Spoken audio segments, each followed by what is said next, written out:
अगर constituency reserve होंगी तो अध्यक्ष महोदय महिलाओं के बीच ही कंपटीशन हो जाएगा, क्योंकि वो अध्यक्ष महोदय वो माननीय सदस्य कह रहे हैं कि वो तो होना चाहिए। वो सास बहू वाली तो हार गई हैं आपकी।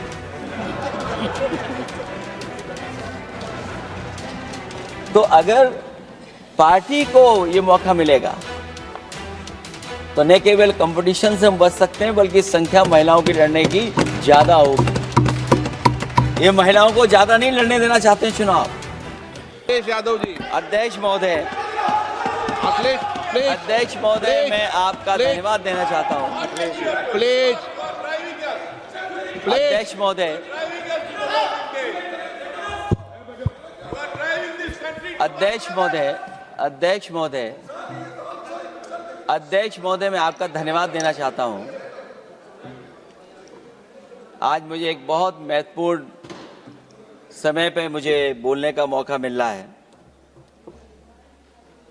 अध्यक्ष महोदय, मैं अभी भारतीय जनता पार्टी के माननीय सदस्य को भी सुन रहा था, उनके वरिष्ठ सदस्यों को भी और माननीय मंत्री जी को मैंने सुना है, और इस महत्वपूर्ण विषय पर उन्होंने अपनी बात रखी है। समाजवादी पार्टी महिला आरक्षण के पक्ष में है और समाजवादी पार्टी का इतिहास रहा है कि हम लोगों ने हमेशा महिलाओं को आगे बढ़ाने के लिए काम किया है। हमारे नेता जिनकी विचारधारा पे हम लोग आगे बढ़ रहे हैं, डॉक्टर राम मनोहर लोहिया, उन्होंने हमेशा जेंडर जस्टिस और सोशल जस्टिस की बात की है। हम समाजवादी लोग जेंडर जस्टिस और सोशल जस्टिस के पक्ष में हैं और महिलाओं का आरक्षण 33% हो उसके भी पक्ष में हम लोग बोल रहे हैं। और ये लड़ाई हमारी निरंतर चल रही है और कहीं न कहीं आरक्षण हमारी पीढ़ी के आह्वान को और मजबूत कर रहा है। लेकिन जिस तरह की बातें हमें सुनने को मिल रही हैं, अब भारतीय जनता पार्टी नारी को नारा बनाने की कोशिश कर रही है।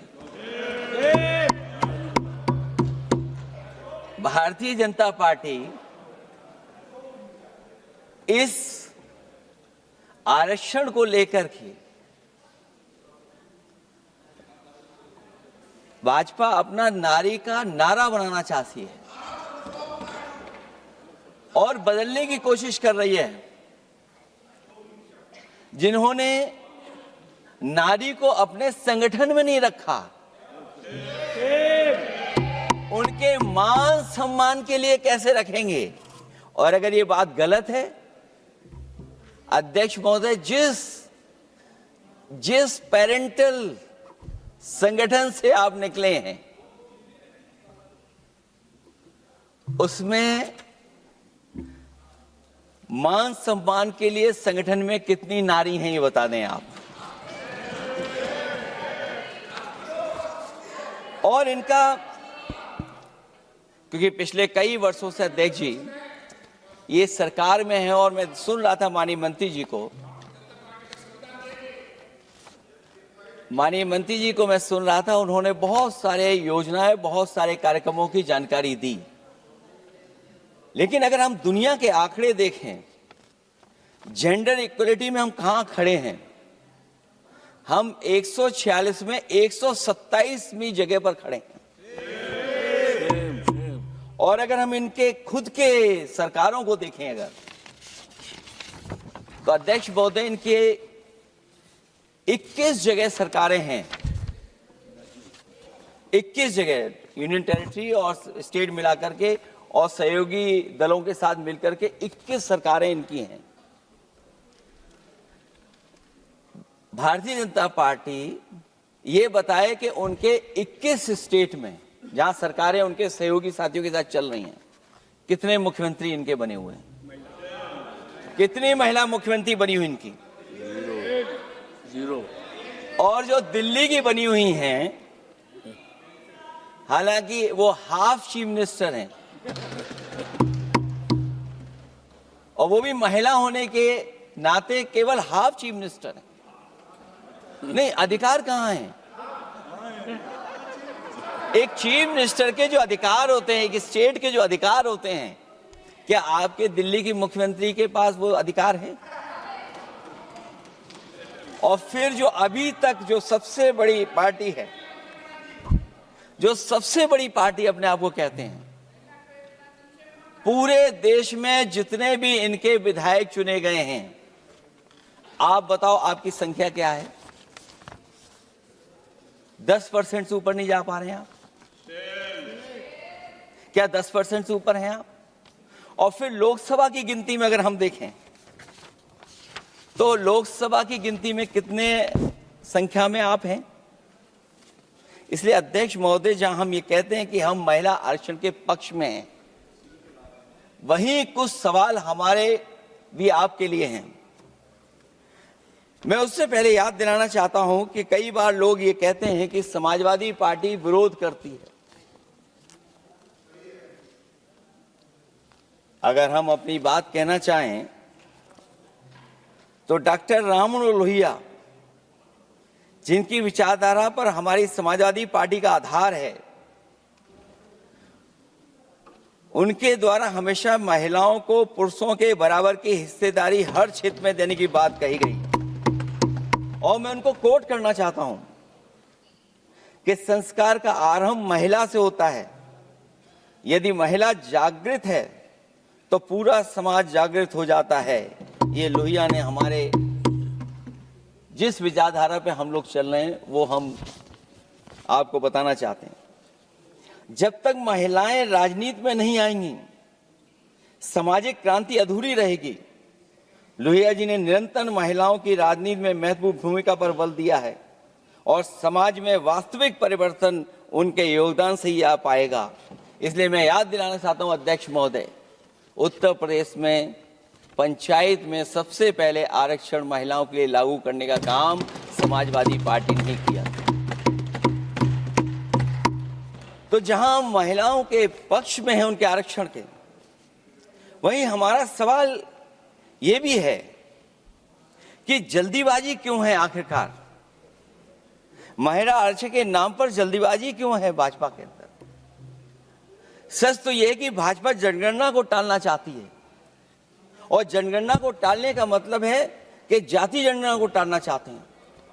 और जाति जनगणना इसलिए टालना चाहते हैं क्योंकि वो आरक्षण का सवाल उठेगा।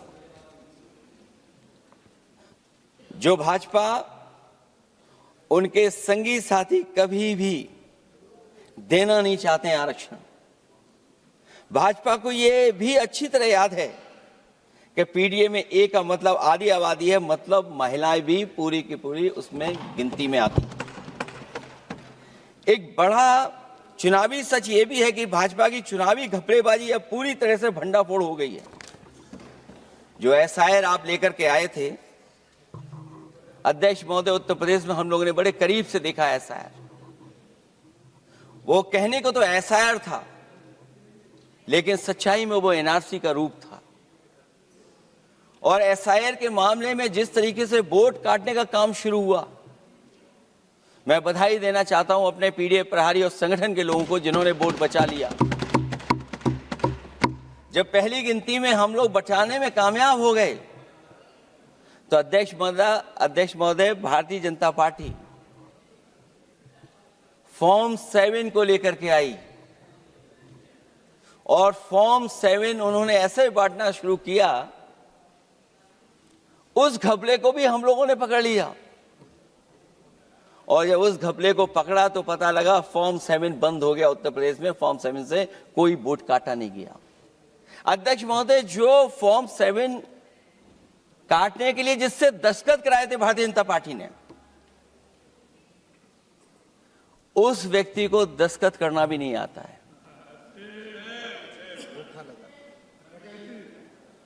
अध्यक्ष महोदय, जो एसआईआर के बहाने फॉर्म 7 लेकर के आए थे, जो फॉर्म 7 दस्तखत करा करके वोट काटे जा रहे थे उत्तर प्रदेश में, जब पकड़ा गया, हम लोगों को जानकारी मिली, हम लोगों ने उसको प्रेस के सामने लेकर के आए और चुनाव आयोग को शिकायत की फॉर्म 7 से वोट कटना रुक गया, लेकिन अभी भी उस पर कोई कार्रवाई नहीं की जिसने उसके नकली दस्तखत कराए थे। अध्यक्ष महोदय, इससे तो लगता है कि पूरा का पूरी व्यवस्था जुड़ी हुई है भारतीय जनता पार्टी से। और धीरे धीरे जो भारतीय जनता पार्टी की सरकार चली है, हेरा फेरी हम लोग पकड़ लिए, भाजपा की कलई खुल गई और उसके समर्थक और वोटरों का आकार पड़ने लगा जब, तब भाजपा निराशा के इस दौर में उभरने के लिए बिल लेकर के आ रही है। ये भारतीय जनता पार्टी का जो वोट कम हो रहा है, असली लक्ष्य अध्यक्ष महोदय वोट है, सत्ता में रहना है, इसलिए आरक्षण को लेकर के आए हैं। भाजपा की यही राजनीतिक चाल रहती है। जब पुराने लोग ये समझ जाते हैं कि भाजपा किसी की सगी नहीं है, तो हर बार भाजपा कुछ नए लोगों को अपने लुभाने जुमलों में फंसाती है। इस बार भाजपा महिलाओं को लेकर ये पुरानी चाल चल रही है, लेकिन सफल नहीं होगी, क्योंकि सबसे ज्यादा दुखी तो महिलाएं ही हैं। भाजपा की कमीशन खोरी और चंदा वसूली की वजह से जो महंगाई बढ़ी है, उससे उनकी रसोई सूनी हो गई है। रही सही कसर सिलेंडर की, बेतहाशा बढ़ती कीमतों ने पूरा कर दिया है। यह अध्यक्ष महोदय मैं इसलिए कह रहा था कि माननीय मंत्री सिलेंडर की याद दिला रहे थे। उन्होंने इज्जत घर को भी याद दिलाया, जिसको कभी प्रधानमंत्री जी ने कहा कि ये इज्जत घर होंगे। गांव गोद लिए गए, जाकर के सरकार देखे उन गांव को अनाथ अगर किसी ने छोड़ा है तो भारतीय जनता पार्टी ने छोड़ा है। हर महिला अपने बच्चों को पढ़ाना चाहती है, लेकिन भाजपा की शिक्षा विरोधी सोच तो सरकारी स्कूल तक बंद करवा दे रही है। महिलाओं का दर्द क्या होता है, ये मेरठ के दुकानदारों के परिवार की महिलाओं की आंखों में आए आंसू भी बयां कर रहे हैं, और नोएडा की मजदूर और मेड के गले बयान भी कर रहे हैं।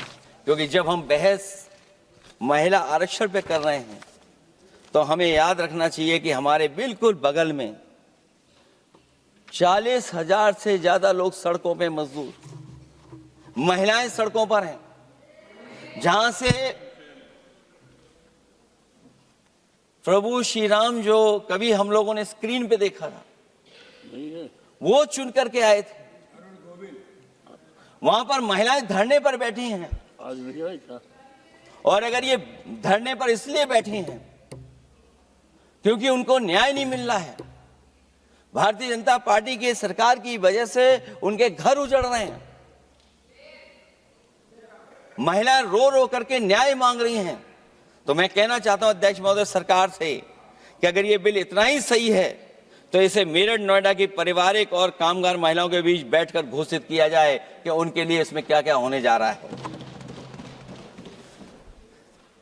हम महिला आरक्षण के साथ हैं, पर उस भाजपाई चालबाजी के खिलाफ हैं जो एक साजिश के तहत की जा रही है। भाजपाई और उनके संगी साथी देश की सबसे बड़ी आबादी के वर्ग मतलब पिछड़े वर्ग की महिलाओं के बारे में चुप्पी साधे बैठे हैं।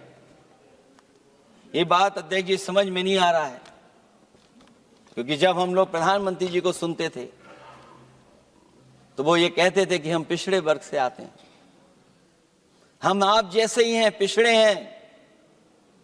लेकिन जब आरक्षण की बात हो रही है तो पिछड़ों की संख्या इसमें कितनी है, हमें उम्मीद है कि सरकार इस पर जरूर बात अपनी रखेगी। ये संशोधन के नाम पर जो जल्दीबाजी दिखा रहे हैं, दरअसल उसके पीछे भाजपाइयों की मंशा है कि जनगणना न करनी पड़े, क्योंकि अगर जनगणना करनी पड़ेगी तो जातिवार आंकड़े भी देने पड़ेंगे और जातिवार आरक्षण भी। ये भाजपा का एक बहुत बड़ा षड्यंत्र है, जिसमें जनगणना आधारित परसीमन को नकार कर पिछड़ों का अधिकार लूटा जा रहा है। ये लोकतंत्र के खिलाफ खुफिया लोगों की गुप्त योजना है, जो अब तक स्वीकार नहीं, जब तक प्रक्रिया के साथ हम लोग स्वीकार कभी नहीं कर सकते, जब तक इसका लागू करने का तरीका ठीक ना हो। अगर पिछड़ों की आबादी कम से कम अगर हम गिन लें कि 70%, 80% से ज्यादा है, अध्यक्ष महोदय, अगर हम उनको 66% मान लें तो इनकी आबादी कम से कम पिछड़ों की 33% होगी, आधी आबादी की जनसंख्या, जिनके हक की बात तो है ही नहीं इसके अंदर। इसका मतलब यह हुआ कि पिछड़े वर्ग की 33% महिलाएं, उनको हक देना नहीं चाहते ये लोग, हक उनका छीनना चाहते हैं। और फिर जो डिलिमिटेशन का साथ साथ लेकर के आए हैं, ये डिलिमिटेशन क्या है अध्यक्ष महोदय? ये डिलिमिटेशन है कि इलेक्टोरल मैप को बदल दें। हमारे पूर्व में कांग्रेस के सदस्य ने ठीक कहा है कि जब डिलिमिटेशन की बारी आई तो इन्होंने पूरी रणनीति बना करके कि किस तरीके से लोकसभाओं के क्षेत्र बनाए जाएं, क्षेत्र कैसे बने जिससे कि उन्हीं को पॉलिटिकल लाभ मिले, वो हम लोगों ने आसाम में भी देखा और जम्मू कश्मीर में भी देखा है।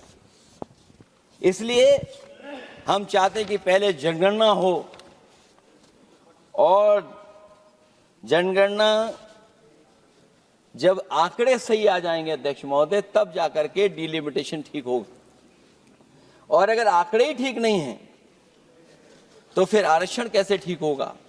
क्योंकि आरक्षण का आधार ही हमारा जनसंख्या पर है।